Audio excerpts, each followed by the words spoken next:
if you've had periodontal disease and you have periodontal disease, I would say the first thing that we need to do is make that diagnosis so that we can treat it and bring your gums back to a healthy standard. Once that is achieved, then we would put the gums on a periodontal maintenance, and that's achieved. And then we can just then look at your teeth and your smile and find ways how to improve them. One of the things that is very typical is that when patients have had periodontal disease for a long time, the teeth have drifted. So the teeth are out of position in funny angles and they have gaps in between the teeth. So what we tend to then recommend is aligning the teeth.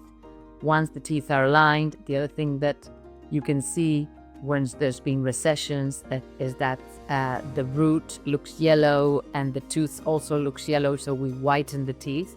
And then finally, what we normally encourage is closing the flat spaces where the papillae used to be, the little triangle of gum in between the teeth. That sort of makes the gum and tooth union look very natural, because that's the natural architecture of the gums.